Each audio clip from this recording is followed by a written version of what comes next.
Trading Nut, episode 88. I mean, if you want to talk about reading material and you want to talk about what should I read and what should I not read, what you should do is lose, because then you're going to learn. Learning, like I said before, losing is the best teacher for learning. So I would say lose some trades. The market's going to do something. Your job is not to fight it. The market never, ever runs away. It's always there. That personal diary of trading will make you a much better trader than... I could be right about the direction, but wrong about the trade. Don't focus on the monetary side. Trying to make too much money on a trade is what I have seen killed every trader. Your losses offer you some of the greatest insight you can find into your mistakes. Relax, learn the process. Candlestick pattern trading is a freaking trap. Don't be in a rush to become a millionaire. Let the market tell you what the market wants to tell you. This podcast is not financial, trading, or investing advice of any kind. Before we start, I'd like to thank our sponsored partner for today's episode, City Traders Imperium. Now, CTI has one of the world's best funded accounts and learning platforms all in one. Get a CTI Forex funded account today and advance a step closer to achieving your personal freedom. To find out more, head over to citytradersimperium.com. That's citytradersimperium.com. What's up, traders? Welcome to another installment of the Trading Up podcast. I'm your host, Cam Hawkins, and today we've got Clayton Hall on the show. Now, Clayton's been in the trading industry for a long time, so very different from some of my recent guests who have just been in it for maybe 6 months, a year. So he's been in it for a long time, and he's going to share his knowledge and insights with you guys today. Plus, we've got a fantastic little video that we shot afterwards where he walks us through pretty much his full strategy. So that's over there on the YouTube channel or on tradingnut.com. Guys, go and check that out after. Now, if you've not been keeping up with what's been going on here on Trading Nut, there are a few developments. One is this weekend that has just gone by, I launched the very first ever, and I think it's the first ever, potentially in the world, TradingView. No, it was not a TradingView replay challenge. I've done that for the last 5 weeks. It's called Trader versus Trader. So I did the TradingView replay challenge, and a lot of people came to me saying, hey, look, I want to do the challenge. I don't know why they wanted to do it. They just wanted to do it. So I said to them, okay, well, look, here's what we'll do. We'll do a competition. It's a knockout competition between traders who want to do the TradingView replay challenge, which is going back on 5 currency pairs or 5 pairs of or symbols or markets or whatever you call them, and seeing if you can use TradingView's replay mode to pick good trades. And we calculate that based on the number of R that you make during the 5 trades. And in this case, trader versus trader, the winner goes on to the next round. They also are competing for a prize from my sponsor at the moment, which is City Traders Imperium. So you can win a $12,500 evaluation account going to a $50,000 funded account. So folks, that's valued at £400. And that is the competition that these guys are playing for. We've done one challenge at the moment, and we've got 3 more to do before we move to the semi-finals. You won't believe this, but the winner of the first challenge was taken out by, you're not going to believe this, another 15-year-old trader from Sweden. Crazy. That's 2 on the show, and he didn't just take out the challenge. He's blowing everyone out of the water who's currently taken the TradingView replay challenge. I think he got over 3R in his 5 trades. This guy's only 15. He didn't want to show his face, but I could see his face on Instagram. You can head over there, tradingnut.com, and I've got a TradingView replay challenge. Sorry, I've got on the TradingView replay challenge page, I've got a trader versus trader scoreboard, leaderboard, where you're going to get to see who progresses through the rounds. He was up against a guy from Nigeria who lived in Russia, and his name was Chris. So he was a scalper, and this other guy, Jacob, was a swing trader. Now, 2 very different styles. You get to see a lot about what they do. You learn a lot about what they do as well. So, guys, worthwhile checking out. I'm actually trying to put together a shorter version of the 1 hour, 45 minute live that we did. So hopefully I've got another video coming up where it's just a few minutes long, maybe 15, 20 minutes, where you can see everything really quickly and skip through all the toing and froing that we do. But do remember to subscribe to that YouTube channel, because these will be coming up in the future and you don't want to miss them when they do go live, because it's entertainment for us traders out there. It's really good entertainment. Right, without further ado, I'm going to leave you with one thing before we get onto the show. If you're a podcast listener, you missed out on the Nick Sean Bot promo for my Robot Builders Club, but you still want to get in, then only for podcast listeners, I'm going to give you a secret promo code right now. It's going to be open for September only. You can use this promo code in the shopping cart, but only if you're a podcast listener. It's the only place it's going to be. It's called Nick's Bot Pod, NICKSBOTPOD. Okay, you can use that in the shopping cart and you're going to get yourself a discount. You'll also get Nick Sean's bot as well. All right, folks, here we go. Let's get on with it with Clayton Hall. All right, folks, here we are on Trading Up. We've got Clayton Hall here from Ironman Futures Trading. So welcome to the show, Clayton, all the way there from Boise, Idaho. Well, thanks, man. I appreciate it. I've always, like I told you before, I've always wanted to go to New Zealand. I think this is a great idea. Your concept is pretty awesome. So I'm excited. Yeah, look, Clayton came through. He saw one of the TradingView replay challenges and wanted to come through and have a go on that. And I said, look, before you can do that, we've got to get you on the show. We've got to find out about your backstory, how you got into trading, and all that sort of stuff, so that we really sort of know who you are before you jump in and do one of these challenges. So to start off with, I mean, do you want to give the guys your full story? How did you get into trading? How did you get started? And all the way up to where you are now? Okay, well, it kind of goes back to, I've been married for almost 20 years, and back in 2001, I got married to my wife, and then in 2003, I've always been kind of a risk taker. I bought a fishing lodge in Alaska at 24, 25 years old, did that for a little while, came home, and then I got introduced to trading about 2003 and 2004 by a couple of high school friends of mine. I was living in Seattle at the time, and two of my friends were doing this. We're doing trading, and so I did it for a while. I bought about 8 houses in Arizona. When the market crashed in 2008 is when I really started to get serious about trading, because I had money to do it and I just didn't really have anything else going for me. I lost all those houses during the crash, and so I needed something else to do. So I started trading with my buddy, and it was really interesting because I look back on it now, and I started trading on a 15-minute chart, just waiting for overbought and oversold. And I look at it now and I'm like, man, it was crazy the way I started. But then I got together with another one of my friends, Jared, who did more of the swing trading style. And he had learned from some of the bank traders. So he had kind of studied with them and learned the patterns that they look for in order to get into the market. And I really started to study that, and I've been doing that style of trading ever since, which is more the swing trading, long-term trading, not scalping. I mean, I know, people make every different kind of theory work. I was never very good at scalping. And so how Jared and I used to trade is we would trade off the 4-hour chart. We would look for certain patterns. And if we didn't get the patterns we were looking for, we would just come back in 4 hours. And then if we did get a trade, we would just place the trade and then we'd walk away from the chart. So I learned from a very, very early stages in my trading career to place those trades and just let them start working. Okay, cool. And so what markets were you trading to start off with? So, with a handle of futures trader, you must have been in the futures markets, right? I was at the beginning when I first started, I was trading mainly euro dollar and GDP dollar. And just because I was new and those things didn't move as crazy as some of the other things. So I kind of cut my teeth on those. And then I used to think that the pound yen was the crazy one. And then after a few more years, it was the pound Aussie. And then the old saying that, FX kind of gets slower in the summer months. And so I didn't really want things to slow down in the summer months. And that's when I got more into the futures, the Dow, the gold and everything, because there's never a time when those things are slowing down.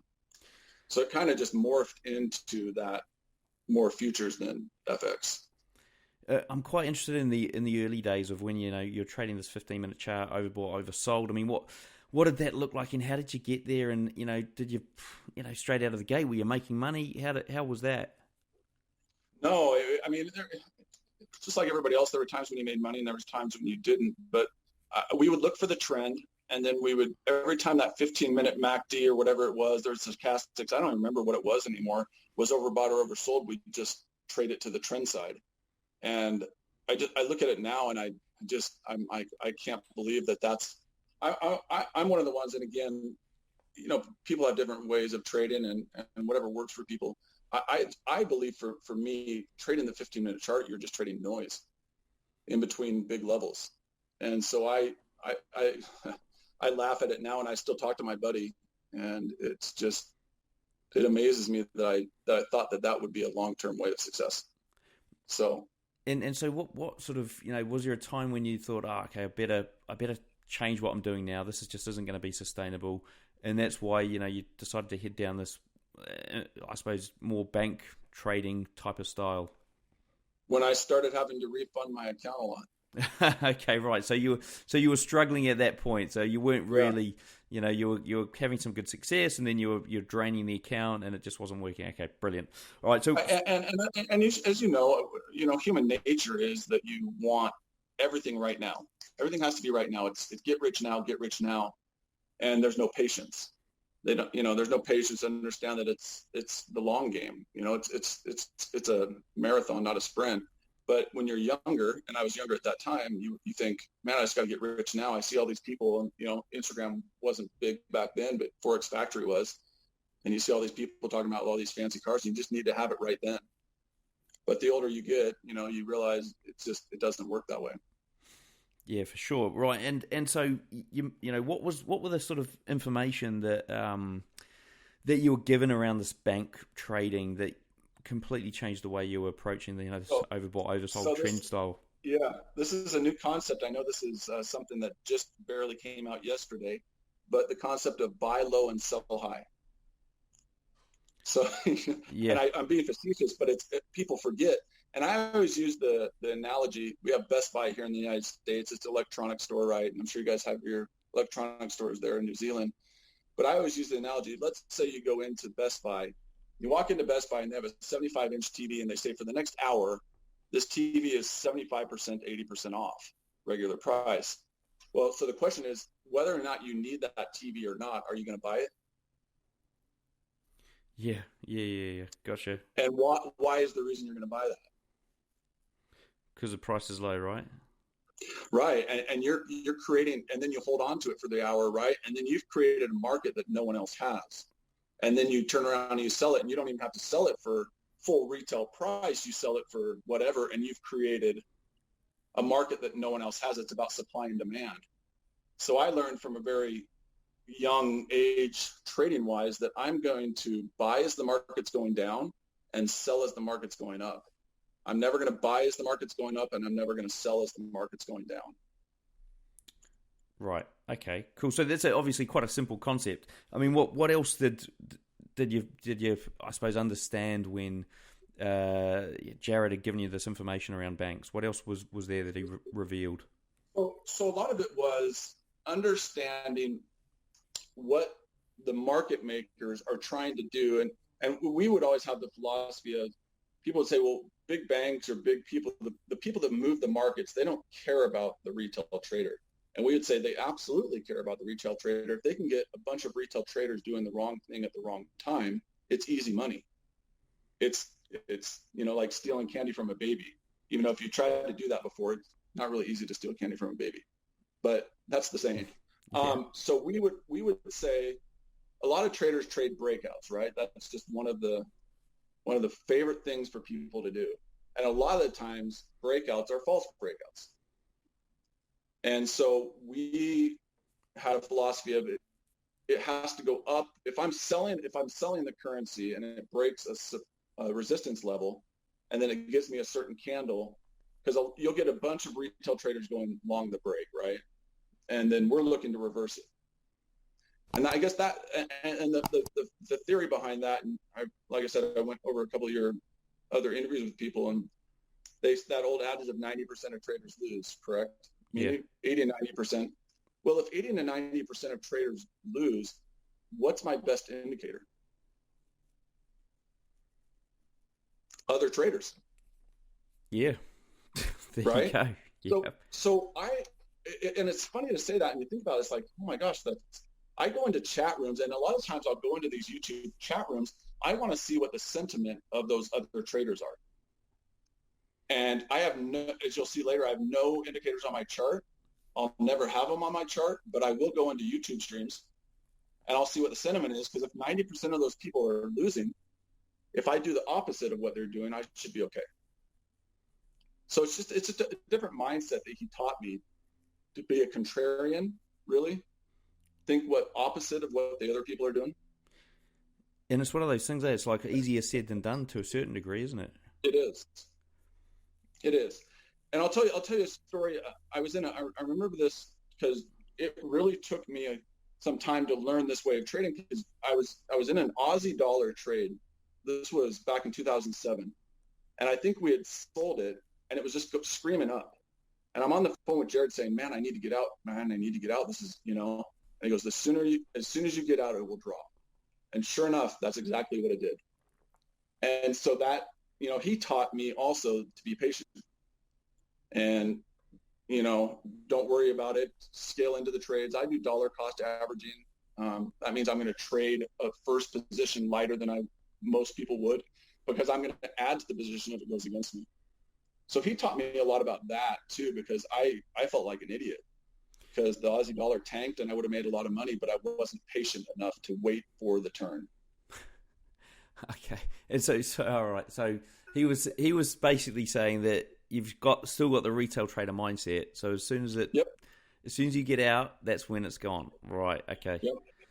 That's incredible. And so just on this guy, Jared, how did you meet him and what does he do these days?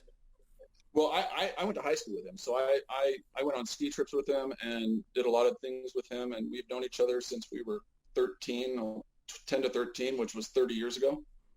And I talk to him a little bit now. His wife owns dental practices, so he's busy with that now. But I talk to him every now and again. But there's some things that he taught me back in 2007, 2008 that just 12 years later ring even more true the more I play in the markets. Okay, cool. Well, it's a great story actually. I really like that, and the fact that it's all about what the 90% aren't doing, which is something I haven't heard are doing. That's what you don't want to do, which is something I suppose we haven't really heard it that way on the show before, which is fantastic. Now, do you want to give us some insight into your trading now? Now, what does it look like? So you mentioned 4-hour time frame. What do you trade any other time frames? So when I open up my charts every day, my first chart I go to is the 4-hour, and I'm looking for the trend, right? I want to know what the trend on the 4-hour is. Then I'll go to the daily. I'll do the same thing on the daily, the weekly, and the monthly. I want to know what those 4 higher time frame charts are doing. And then I will scale down to the 1-hour chart to get my entries. And if I can, Paul will tell you the same thing. I've been saying buy dips on gold since 1500. Every time it dips, you buy. And I would explain to Paul, and I'd explain to the stream, every higher time frame from the 4-hour, the daily, the weekly, and the monthly are an uptrend.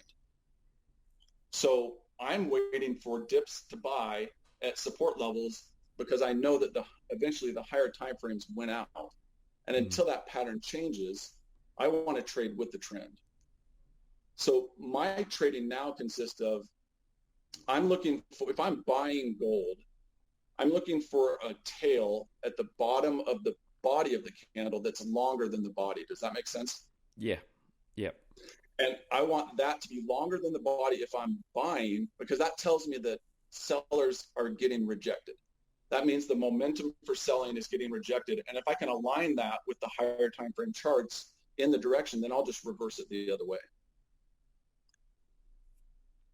And I found that pattern to be, no matter what currency you trade, Forex, any of them, no matter what time frame you trade, it's 85% accurate. And it's quite interesting, because I think a lot of people do see those big wicks and then they're like, oh yeah, I can see that pressure, but I still think it's going to go the other way anyway. Right, because and here's why they think that. If I see that gold is going down like it's going down today, and then I see a big candle with a tail at the bottom that has a tail bigger than the body, they all think I better be selling, right? That's their mentality. Is like, well, no, the selling was way up higher. You missed it. So now you're just trading the aftermath and you can get whipsawed. But if I can look and say the trend is up, and even today I've been explaining to people, I know gold has gone down, but nothing's changed. What's changed in the higher time frames? Nothing. They're all still uptrends. So this is either just a massive correction on the uptrend, or it's a trend direction change. I don't think it's a trend direction change. I think it's just a correction, and that it will be up above 2100 again here soon. But that's different than what most people think. They see that market going down, they can't fathom. Why would you be buying? Because I'm getting a good price to buy. Why wouldn't I? Yeah. So, and in terms of like placing stops and looking to exit trades, how do they look? So I do two different ones, and because I'm swing trading, sometimes when I place my first position, I won't put a stop loss on it to begin with because I know I'm going to add to a position if it goes lower, right? But I can make, most traders I see have, let's say, a 30 pip stop loss. Let's say they're using 5 $1 contracts. That's $150, right? So all I'm doing is I'm not taking those 5 contracts and putting them all at one level. So I might put one of those contracts at 1900, and if it goes to 1850, I'll put another buy, and then I'll just spread those 5 lots out. And I can make the risk the same. I might have to trade smaller lot sizes to begin with, but I can make the risk the same. The thing I like about that is how many times it's happened to me, it's happened to you, it's happened to everyone. You say, man, I had the direction right. My stop loss was just too tight. Yeah. It happens to everyone. So this way, I trade around major support and resistance levels. I look for that certain pattern. And then, honestly, I don't have the stop loss because I know the first time, because I know I'm going to add to it down lower. And then people say to me, I can't believe you add to losing trades. I'm like, yes, I do. And has there been a time when you've been, completely wrong and you've added to it to your extent, and what happens then? Well, so I do a lot of, most of my planning happens before I enter a trade, right? So I know I play out worst case scenario, I play out best case scenario. And so another instance, when oil, dropped down to $7 or $8 in futures, I had 30 contracts in at $10 to buy. And I said, this can go to zero and it won't affect more than about 8% or 10% of my account. So even if it goes to zero, which in the futures market, I couldn't see it going to zero, I planned for basically zero. Right. So, and then I'm still in some of them, and it's at 41.83, and I got in at 10. So, but there's times when you have to sweat it out, right? There's times, I'm in gold right now. I'm in an entry on gold at 1950, and I'm in an entry at gold at 1920. Well, my 1950 one is 300 points or 300 pips, whatever you want to call it, in the negative, and my other one's in the negative as well. But I've been through, like we were talking about with that 15-year-old kid that is with the tennis terms, I've been through the battles enough that it just doesn't faze me. And if anyone's wondering, we're referring to Philip Bloom, who was on the TradingView Replay Challenge just yesterday. Right, so he was impressive. On that, actually, so without placing a stop and with this TradingView Replay Challenge, it's all based on R, right? So how are you going to approach that? Because I know you're keen to do it. What does that look like for you? I'll change it up a little bit. If I'm going to wait for the 1 hour candle close, right? And or probably a 1 hour candle close, and I want to see that tail at the bottom longer than the body, right? But I'm not going to enter the trade until that hour candle closes, so it's going to be above that, right? If it creates a tail, obviously the new candle is closing or is starting up higher. So then I'm going to place the trade. My stop's going to be below that tail. Okay, that makes sense. Okay, we'll do that. We'll leave that for another day. What about exiting these trades? So you're scaling in. If it doesn't go in your direction, or you're adding to the position. If it does, how do you exit them? And there's several different ways you can do it. So let's play a hypothetical situation just with the two positions I have in gold right now at 1920 and 1950. If it goes up to 1960. I'm up 400 in the lower position. I'm up 100 in the higher position, right? So maybe I'll take the profit on the higher position, just take it out, and then I'll place my stop on the lower position in profit as well. So then I'm going to scale out of trade, and then no matter what, I make the 100 on the higher position, and then I make a little bit on the lower position. That's usually how I do it. But the lower position most likely would stay in until the market knocked me out. Okay, right. And Instruments that you're trading these days, what ones? I'm in love with the Dow right now. The Dow and I are having a love affair, so don't tell my wife. I love, because it's just, if you can get the direction right on the US 30 or the Dow, whatever it's called at your broker, you can make massive amounts of money. Massive amounts. I made $500 or $600 today just on the Dow, and within a couple of hours. So if you can get the direction, I love the Dow, I love gold, and I love oil. Those are the three major ones that I do now. And I mean, I suppose with oil, with your worst case scenario of it going to zero, and when it went below zero, what happened then? Were you in that trade? Well, but it never went below on the futures side, right? Yeah, it went below on that. It never went. It went, the lowest it went was $7 or $8. So it never went to zero on that. But I was prepared to keep buying down to oblivion, because you have to understand too the fundamentals. And I had a conversation with this guy on Paul's stream one day, and he's like, well, oil is going to tank because, you know, there's oil tankers that have been out at sea for 2 months and this and that. I'm like, what you don't understand is the people that move the markets, right? The big players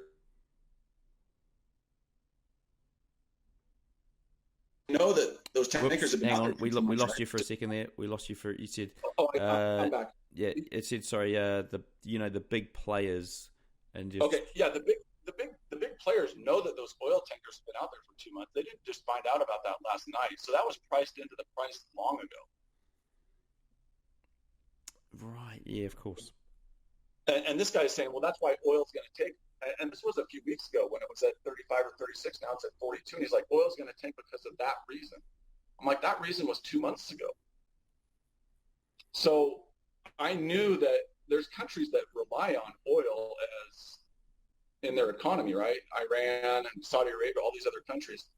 And I remember in January, I was flying with my wife to Phoenix, January 7th, and I was in oil buys, and I was down. And it was the weekend that Iran bombed the U.S. base in Iraq. Well, what happened to oil when it opened after the weekend? I think it gapped $8 to $10, if I remember right. Right. So there are countries like Iran, there's countries like Saudi Arabia that rely on oil to be not at $7 or $8 because their economy will go down the crapper. So they'll create events just to drive that price up. Of course. Yeah. Yep. So. And another question I don't ask many people, but I'm going to ask you, and I don't know why it sort of sprung to mind, but it has. So I'm going to ask it. When do you withdraw from your account? So this is another interesting thing too, and it's something I've thought about a lot, because I go onto Instagram, you on Instagram, and Instagram can be very toxic because you have a bunch of people that have their leased Lamborghinis at $2,000 a month, right? A lot of these people that have their leased Lamborghinis cost more than the place they live in, which, you know, and it's all about the show. I have my house paid off. I don't have any debt. So my monthly nut, in order for me to be profitable, is about $700 or $800.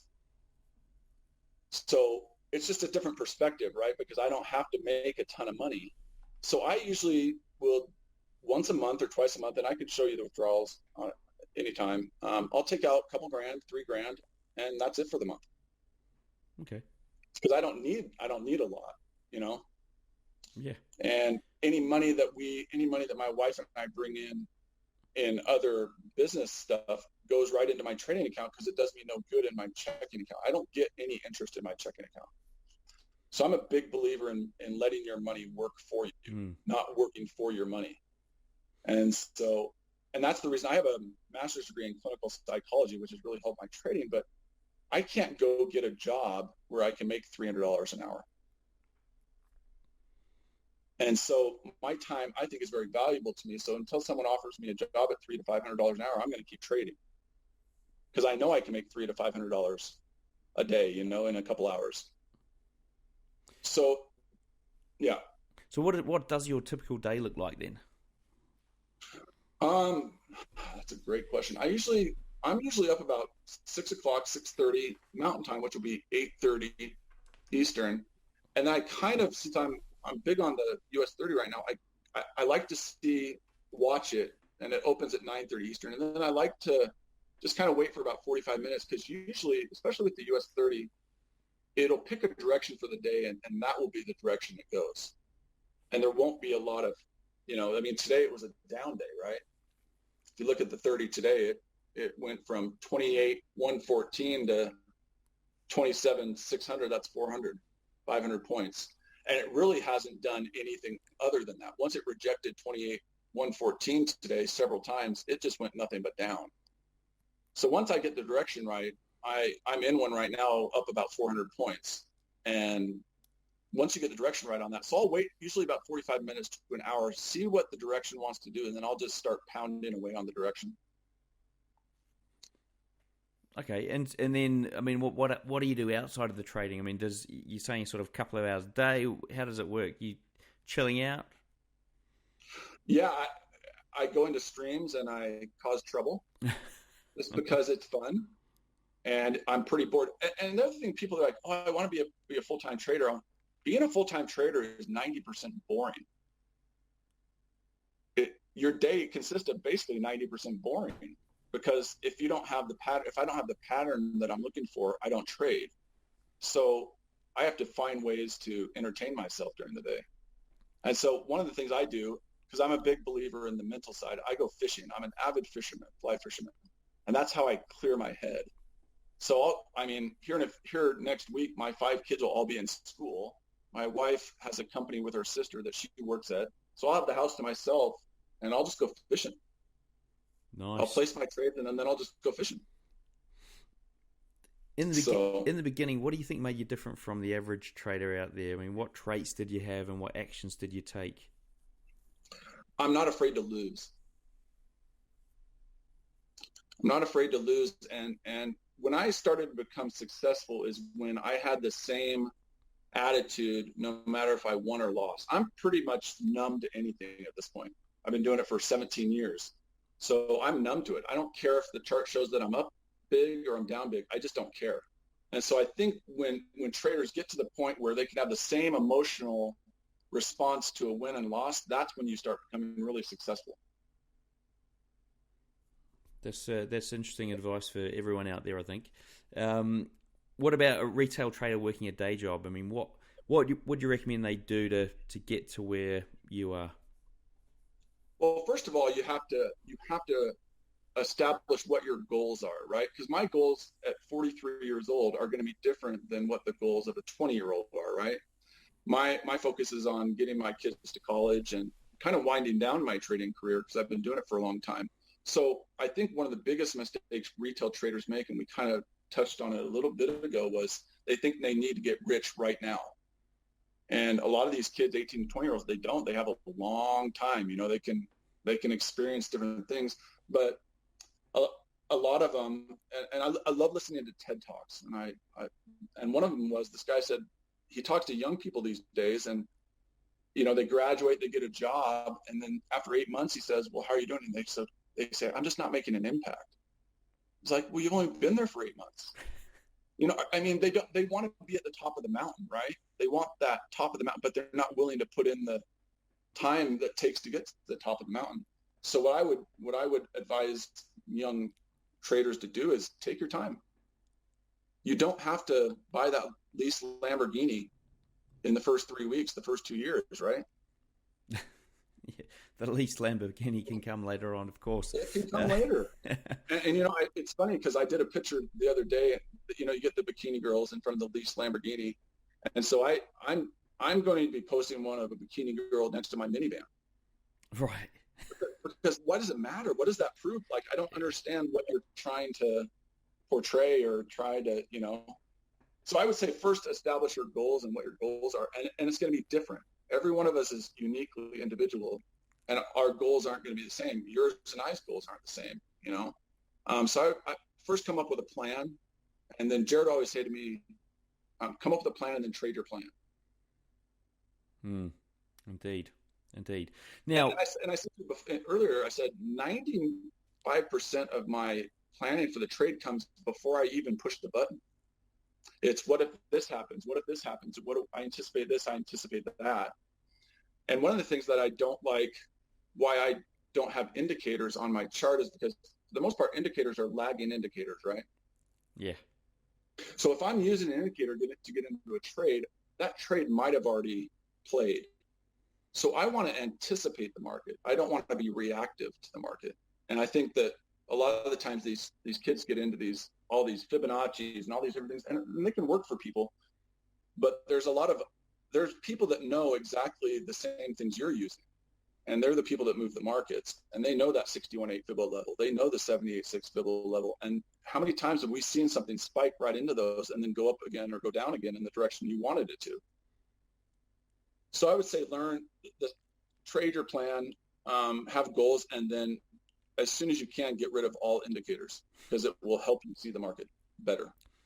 So what 3 things would you recommend someone look at on a price chart? Well, like I said, I would map out.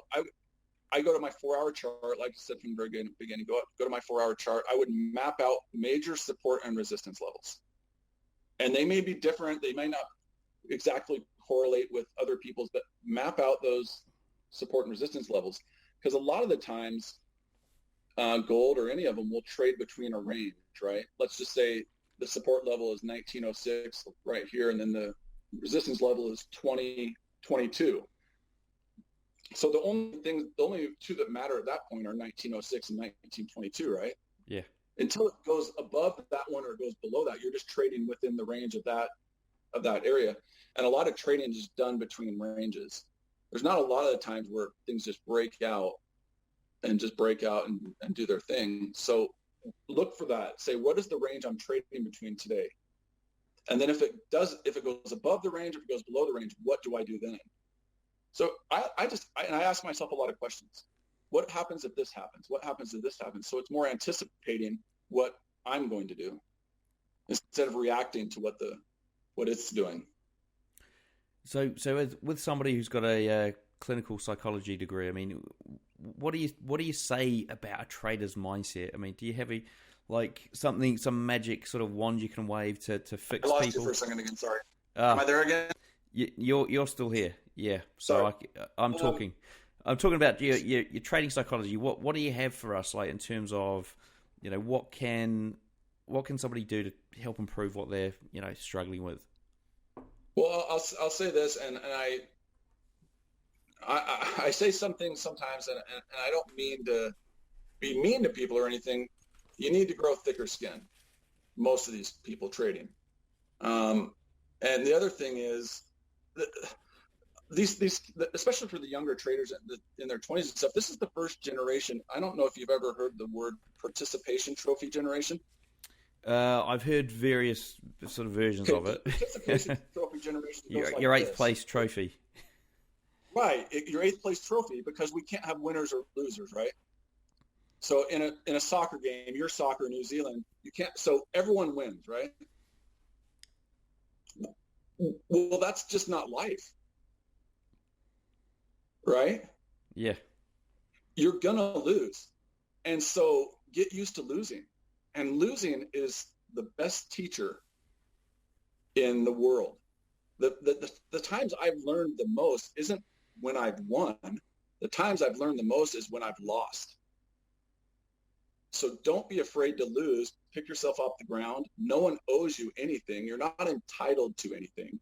And I think a lot of the times these new kids, and I say this because I have teenagers too, they think they're entitled to it. You're not. You're entitled to nothing. So earn it. Take the time, do the homework, and earn it. I mean, you and I, we've been. How many times have you been knocked down in your life? Oh, yeah, plenty. Similar age to you, so yeah, lots of times. Yeah, and you get up, you dust yourself off, and you learn how to get around that mountain, or you learn how to get around that brick wall. You improve. But I think, especially as parents too, when I talk to parents in the psychology realm, they don't give their kids opportunities to fail. It's the helicopter parenting, right? They have to protect them. And I say this to my kids all the time. I say, I want them to fail as many times as they can while they're living in my house. And why would I want them to do that? Yeah, exactly. So that they can build that muscle up, build this thicker skin. Right, but also I can course correct them if they're making those mistakes in my house, right? Yeah. When they're in the real world and I haven't taught them how to course correct and they got out in the real world and they don't know how to do it, that's when you get in a lot of trouble. So I give my kids as many opportunities to succeed and fail as they can, and sometimes they fail, and that's awesome because then they learn and grow. So I think the most growth happens when you fail and when you lose. But we're in society today, we're too afraid to let people fail. Yeah, I mean, I used a word, actually. I changed a word, and that's all I did. And this was quite a few years ago, and it was the word problem. I changed that to the word challenge.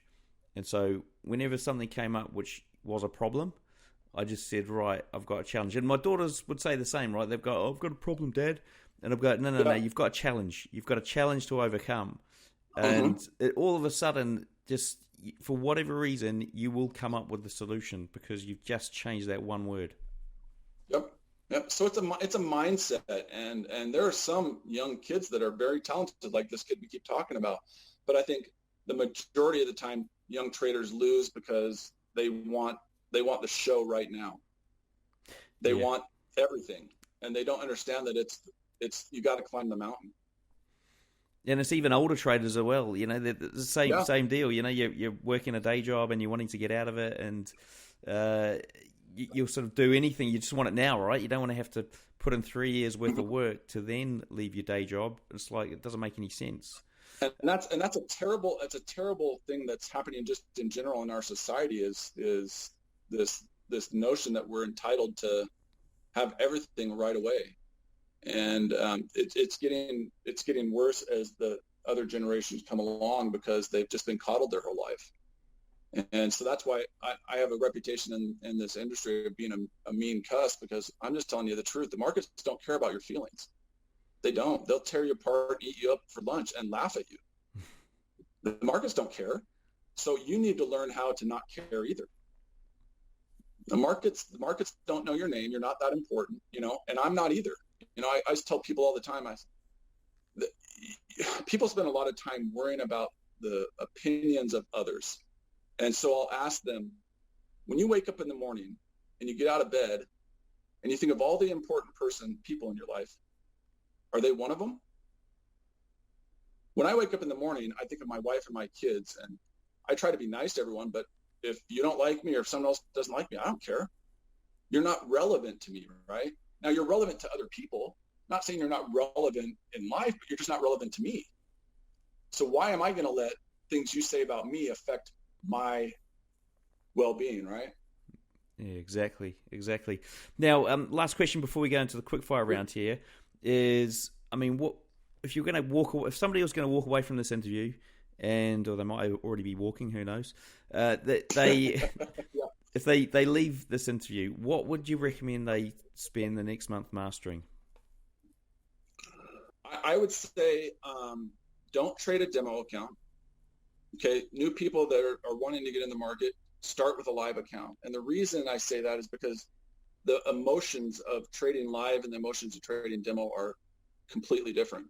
So the quicker you get into live bullets and see how your emotions can deal with that, the better. I'm a firm believer in no demo trading.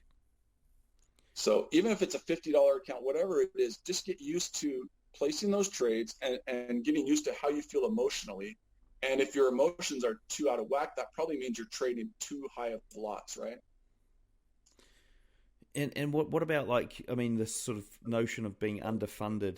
I think I read that somewhere the other day, and I've obviously heard it before. Is that something that you think's a factor for people not being able to make it, like, even sort of grow a small account? I don't care what the size of your account is. It can be $50. What I want to see is that you're consistently growing it. The money will come, but if you come to me and say I have a $50 account, at the end of the month it's $54, well, you grew it, right? You grew it by 4%, 5%. But people can't get that in their head because it's not a big dollar amount. Then you build it by $7. The next month you build it by 11. I don't care about the account size. I don't care about the lot size. I care, are you being consistent every month? And at the end of the month, you have more than you had before. And if it's $2 more, that's great. You know, the money will come once you get used to that. But I really am a big believer in pushing that button and seeing how your emotions play out, because that's I think the big sticky point for most people in trading is not their analysis or not their thing, but just the emotional. And that's why Jared and I we used to place our trades on the 4-hour chart, and then we would walk away. And one of the reasons is you're more likely to mess with the trade if you're sitting there at the charts, right? Yeah. So trust your analysis and just walk away is what I like. I try and get away from the charts at least 3 or 4 hours a day when I'm in trades. Cool. Well, let's jump into the quickfire round. So this is going to finish off the show here. So how long did it take you to go from newbie to consistently profitable? 3 or 4 years. What's your favorite entry setup? When everyone else wants to sell and I buy gold, when it's dropping and I have a 4-hour candle that's a solid candle, just dropping like a rock, and then I flip it, turn it, and buy it, and everyone tells me I'm crazy. What strategies do you use to exit or manage active trades? It's always based on resistance levels. If I'm buying, I want to see if it hits a resistance level, I give it some time to pop above it. If it takes hours to do that and it starts rejecting it, then I start moving my stops to break even or to profit. But I always leave something there just in case it wants to pop. But I use the same pattern that I use to enter a trade also to exit a trade. What's your recommended trading book or resource? None. What's your preferred broker and trading platform?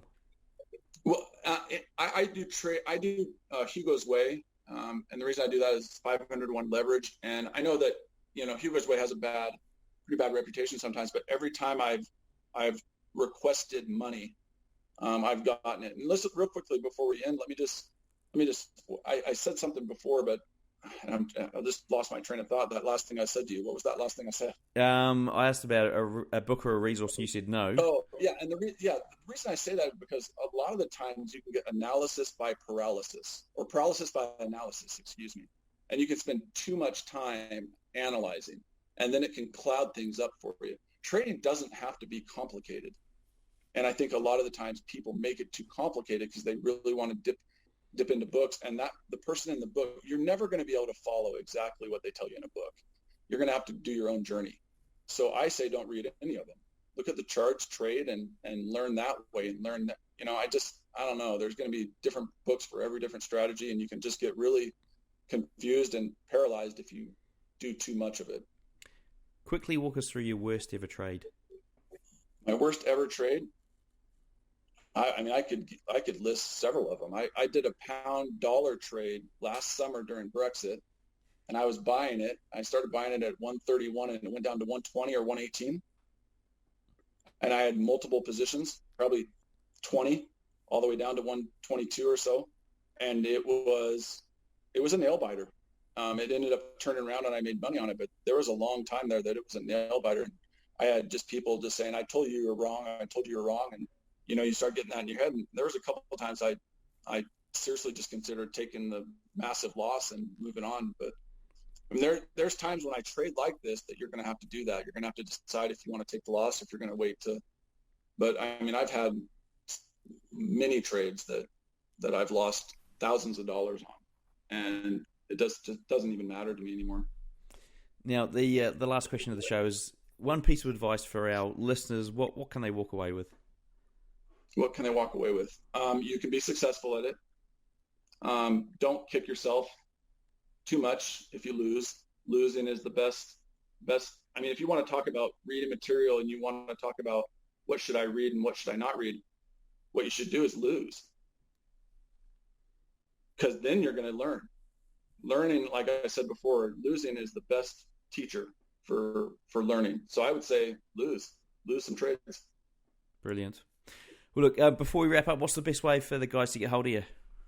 Ironman Futures Trading on Telegram is my Telegram. I have a Ironman Trading on YouTube. You can see some of the videos. I don't like YouTube. I used to stream a lot. I just don't like it.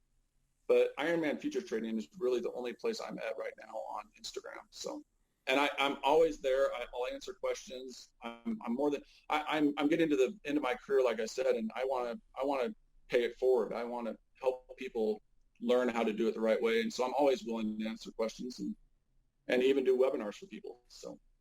Superb. Well, look, big thank you for Clayton for sharing with us today. Everything we've discussed here, along with all the links, are in the show notes. To find them, simply search for Clayton in the search box on tradingnut.com, or you probably could even search for Ironman Futures Trader as well. Until next time, I wish all my listeners trading happiness and success. All right, so there we have it, guys. Interview with Clayton Hall done. Do remember to head over to tradingnut.com or the YouTube channel to check out the video we shot after this.